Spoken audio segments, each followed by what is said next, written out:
Hi, Dave Velasco here with Nortek, and today we're going to be doing a practical demonstration of the Doppler effect, which is what ADCPs use to measure water speed.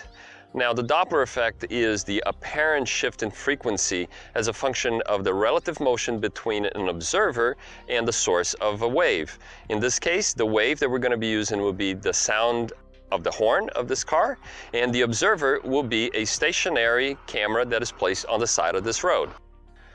So what we'll do in this demonstration is drive the car past the side of the road here, and we'll sound the horn continuously while the sound is being captured by the camera on the side of the road, and the recorded sound will contain the Doppler effect.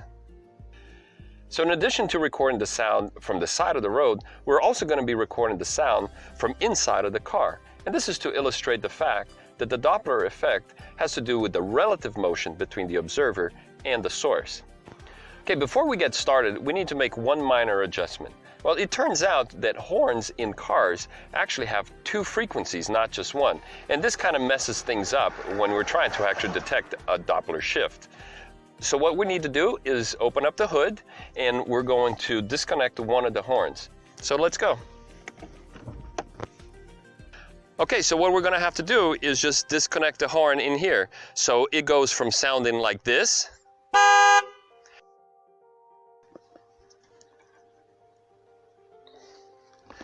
to sounding like this. Okay, so here we go. We are going to accelerate the car to 50 miles per hour. And then as I approach the stationary observer, I'm going to start sounding the horn. And then we hope to capture the Doppler effect.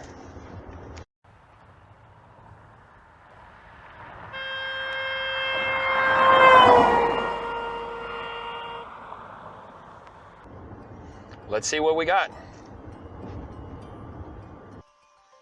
Okay, so now that we have recorded both inside and outside of the car, let's see what we capture. We're going to start by listening to the sound from inside of the car.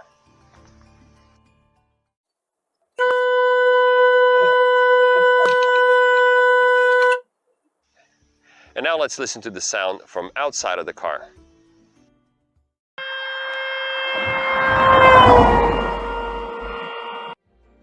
Let's take a closer look at these sounds.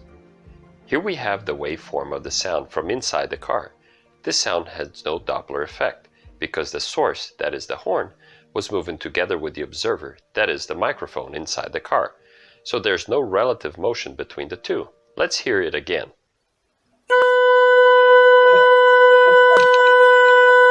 So, no relative motion between the source and observer equals no Doppler effect.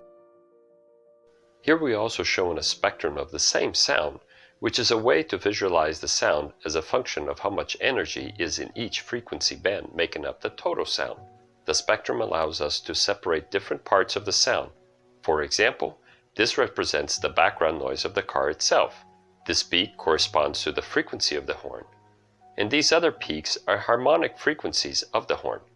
The highest energy peak is at a frequency of 500 Hz, which is the horn's nominal operational frequency. Now, from the observer's perspective, there is a Doppler effect as there is relative motion between it and the source. Let's hear it again.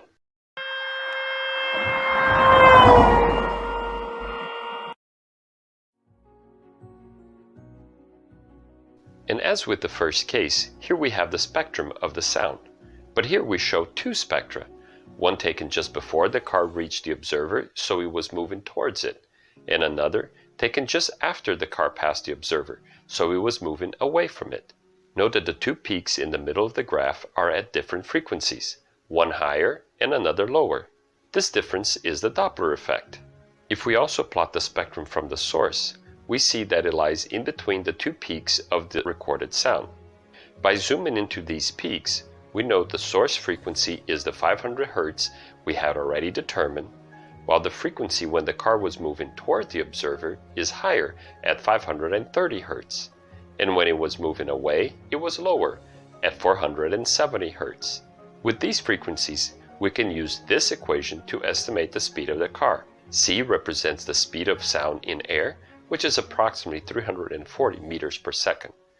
FD is the difference between the two frequencies, which we also divide by 2 because the observer first hears the sound coming toward it and then again when moving away. If we run these numbers, we come up with 46 miles per hour or 73 kilometers per hour, which is approximately how fast the car was moving at that time. And there you go. This is how the Doppler effect is computed. Okay, thank you for watching. This concludes the demonstration of the Doppler effect. I would like to thank my colleague Jeremiah Ness for operating the camera, and thank you for watching the video. Thank you.